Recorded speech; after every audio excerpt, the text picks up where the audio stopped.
Well, hi again. Time for an update. So, how's the tank been going? It's getting on for about 5.5 weeks now. It's been running.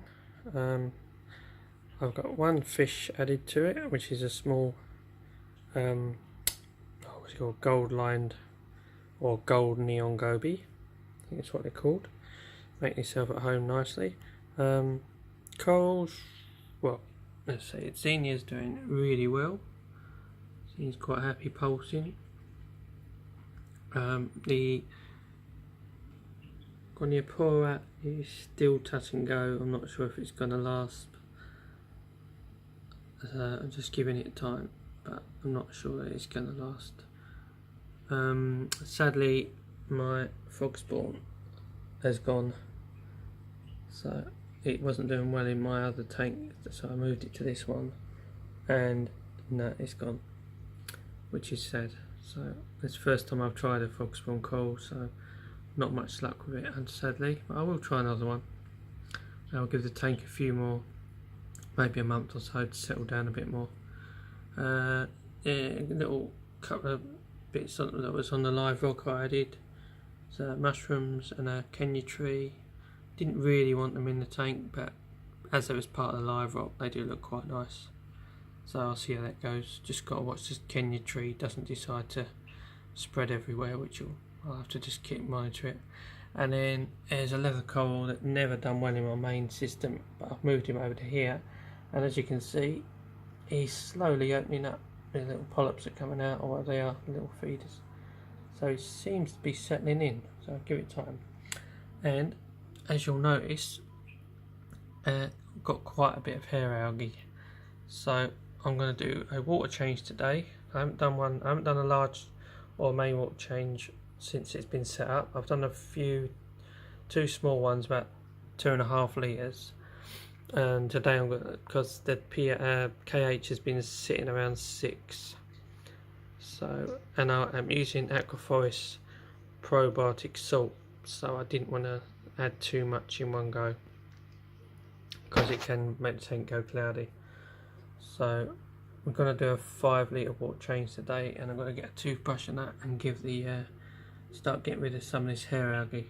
I think mainly it's coming from this Marco rock, and obviously a bit on the sand, but as you can see in the centre on this side around the sand, it's slowly starting to go, and there isn't that much on the live rock. There's a little bit on the Marco rock there, and the Marco rock in the centre, it's starting to go. So it is going. It seems to be this main section that's worse, but I'm not quite sure why.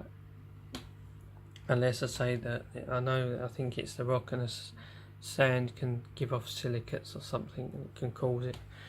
So I'm just giving it time to burn out. I'm not adding too much to the tank. I might add a clean up crew at the weekend, and you can see if you look at the side, it is quite bad. So I'm going to do some maintenance on the tank today, if my phone will focus. I'm going to do a bit of maintenance and pull some of the hair algae out, and do a 5 litre water change, because then that's like 10%. The other reason might be as well is at the minute in the rear filter, all I have is floss in the first chamber. There's nothing down the bottom because there's nothing to support it. Nothing in. I was going to put a sponge in the bottom, and I could have put run some phosphate media in there, but at the minute, while it's just set up, I'm just going to leave it with floss in there. So I could have phosphates creeping up, which may be causing hair algae. Not sure, but then there isn't really, apart from one fish, there isn't really anything in there. I'm only feeding a tiny amount, so there isn't really anything to cause phosphates to that or nitrates to go up at the minute. So yeah, so I'm going to hopefully next week I'm going to upgrade to an in-tank media basket, the one that goes on the end here. Once the media basket goes in, I can put some floss at the top, put some phosphate media in the centre. I might put some polyfilter. Polyfilter gets rid of quite a lot of any contaminants of that. And then I do want it eventually, maybe just because it's a small tank, I may put some biological bacteria Like to support, you know, I think it's called biohome media, something in the back to support some more biological filtration. And this heater is doing a really good job keeping the tank staying nice and stable. This is virtually, if it also not moved, it's been on that. So it's on 60, was it 72 for around about 78. It stayed there, even in this hot weather it stayed there. So, but the only issue I have with the heater is it taking space up in this centre chamber, and I really want to put both in tank media baskets. I want to use the centre one either as just to run biological like media, maybe just a benefit for the tank. Don't really want to put anything in the end. Actually, I'll put the Eheim return filter in there. It's lovely and small. It's only hanging there because it doesn't, the what do you call it, tube doesn't quite reach the bottom, but then like everyone said, it's so light and small, just leave it hanging there. So it's doing a really nice job. Yeah, so I do want to change the heater, even though this one, I've tried putting it in the end here and it just sits on top of the pump and it vibrates against it and it's just annoying. But while it's sitting there, it's doing an okay job. But sadly it's taking up space, and I do really want to put a heater down this end somehow. So there must be a small heater that will go in this end chamber. Even a flat heater. I'm trying to find a flat heater. I think in America there's one called Cobalt Aquatics do one. We do a similar one I found over here called an Aquarel, I think, make one. But it's hard to see really from the picture online how thin it is. I can't find any reviews on it. So I could try and fit a slim one. And then the other upgrade I was going to do later, but even then I've got to find a heater that fit, is to fit that, put in a heater and a controller on the wall so I can monitor it even better. But I don't know, I'll have to try and find a heater that will go in there, because I really want to use this middle chamber for something, because even eventually it might even move the middle chamber just for cleaning and just for biological media, phosphate media and floss, although probably floss is probably better here just to clean the main bit as it comes in. But I was thinking using the end chamber here as a refugium, or whatever you call it. But I'm not sure how you do it. I know you have to put a little light at the bottom and then put some cheetah or something in the bottom. So I may try that later on. That's the future. Yeah, so far that's all good as well. Still, the only thing annoying about this tank is the condensation. I see I've just taken the back cover off and it's just dripped everywhere. There's just so much condensation, and the same happens when I take the middle one off. So I do find it a little bit frustrating when you have to do any maintenance. You have to take all this cover off. So I might try and find a small hang-on light to put on that I can use over it for when I'm doing maintenance on the tank. So I was going to upgrade to maybe an AI Prime or something, but sort of wondering about, with these fixed light units, they're like preset at a certain, what do you call it, output or something, and the Coles seem to like this, what they're set at, whereas when you buy a controllable LED, you've always got to try and judge what you think is the right setting to put it on to keep the Coles happy, and it's not always that simple. Whereas actually buying a fixed light unit, although you can't ramp it up or down, Coles seem to be growing fairly quite happily. So I'm going to try and stick with it, and I do like the look of the hood on the unit. It just finishes the tank off nicely. So yeah, that's basically it. I say I've added one small fish. He's starting to make himself at home a bit more. Try and get a video. They're feeding him tiny amounts, probably lobster eggs, cyclops, a little bit of brine shrimp with omega-3 or spirulina. I don't ever feed plain brine shrimp because there's no nutrition in it. And I say hopefully maybe next week or maybe at the weekend I may go out and add a small cleanup crew, maybe to help with the hair algae. So, but I'm not sure. I did want to add something different, because I've always gone with cleaner shrimp, and then I thought I'd try a red fire shrimp, which I've never had. They look really nice.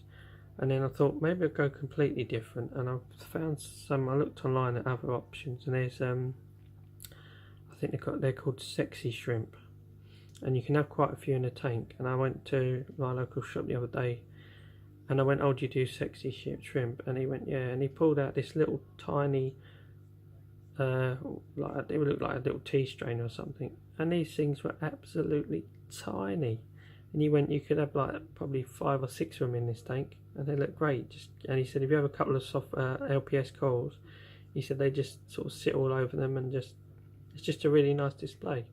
So I'm going to go with that, and I'm going to add I really wanted to add a small blenny to the tank, maybe probably would be a tail spot blenny, or I've found I keep seeing the twin spot blennies, and I'm not sure if they're smaller and whether you can add more than one. I think you maybe have to, but the only thing I'm not sure about is some people are saying that blennies, like even the tail spot blennies, can get a little bit aggressive.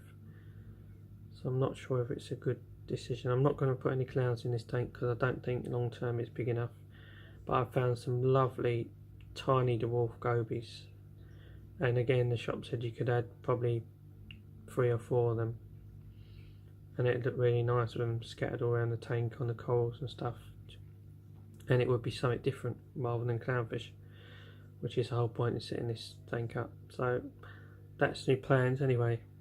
So, oh yeah, one other tip I've found, if you notice the surface is nice and clear, I've got an MP10 on the tank, but eventually I'm not sure if I'm going to keep running it, not entirely. I'm a bit bored with MP10s, and I don't know, I just think although it's okay, it's sort of sticking out the back and it just ruins the look of it. So I may buy a little G-Cod or a Jipeo SW2 or something and just put it in the corner, although having one at the end there does create a bit more of a random flow. But as I was saying, if you notice the surface is virtually clear, and what someone told me to do, which I didn't know, is I've taken the little surface skimmer thing off this thing here, because it didn't seem to do a lot. I've removed that, and what someone said is if you drop the water down in the rear chamber so it's lower than the in tank, that acts as a skimmer, so the water's coming in there and then it's dropping down. I don't know if I can get a bit, see, it's dropping. It's just dropping down, so all the water's being skimmed and dropped straight down, and that is giving you a nice clear surface. So it's a little tip I learned. I mean, there's a little bit of debris on there, but it's nothing major, and it could be because I've just fed. And if I drop the rear chamber even more, it will skim even better. So that's a really good tip I've found. And I quite like the chamber being slightly lower at the back.